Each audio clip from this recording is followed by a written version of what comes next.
Just a bigger hunk of Larp. The final boss fight is such a widespread staple in the media that no matter where you look, it's there. You have the big giant eye thing in Lord of the Rings, Bowser in almost any Mario game, and literally Hitler in anything World War II related. Larp in that regard is no different. Today, on this final episode, I'm going to tell you all about the big bad monster, the final, end-all, be-all of conflicts. So get ready, because I'm going to show you how to do your final Larp like a boss.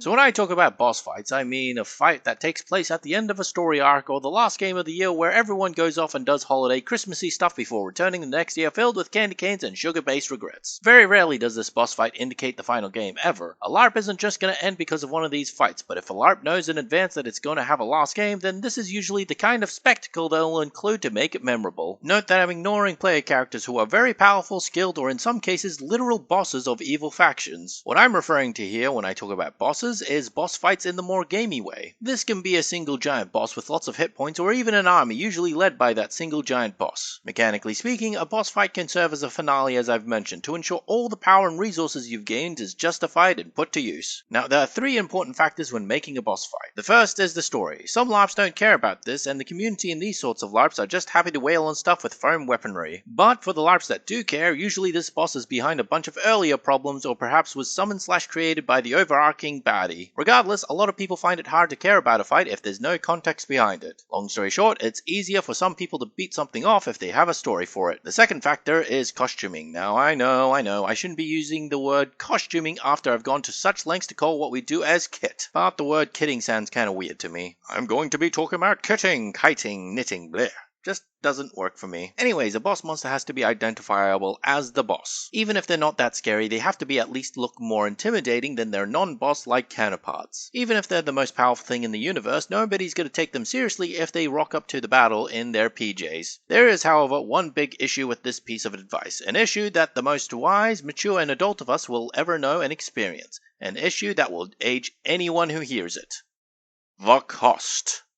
Buying a metal suit of armor is expensive, but we tell ourselves it's okay because we'll wear it all the time at LARP, making it worth it. A boss fight, however, means it'll only see action once unless you keep resurrecting them or if they're not the type to actually fight until the finale. Or you can just be rich and keep buying new boss outfits whenever you need it, whatever. Relatedly, you have to think about how practical the boss costume is. Now this advice kind of applies to everyone, but more so to bosses. Big scary costumes can be hard around to move in, so you have to keep things relatively light. No matter how awesome and quick you are, anyone in what amounts to a fancy looking straitjacket doesn't really inspire fear. Now that we have the context and the fearsome appearance out of the way, what do we need now? What's the third thing we need to make a boss fight a boss fight?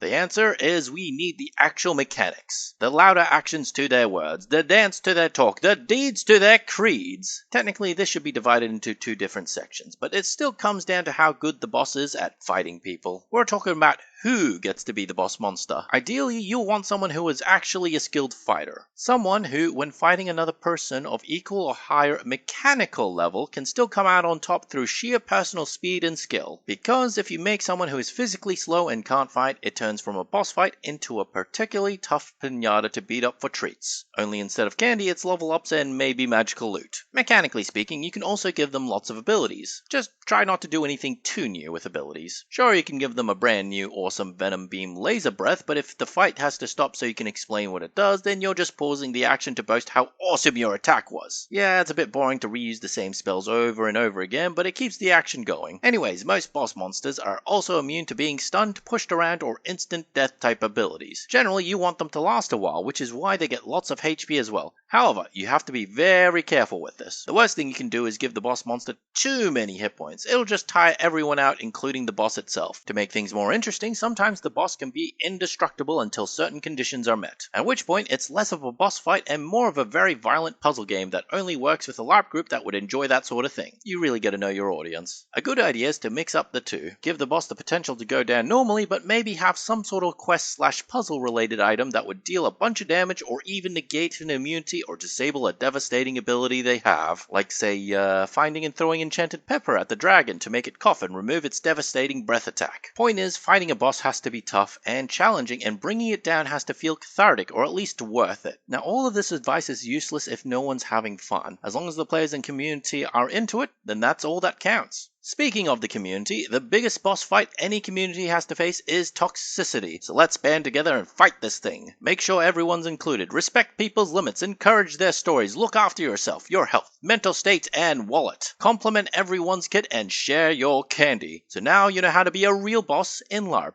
You're welcome. And thank you for sharing this journey with me. Remember, the real boss is you.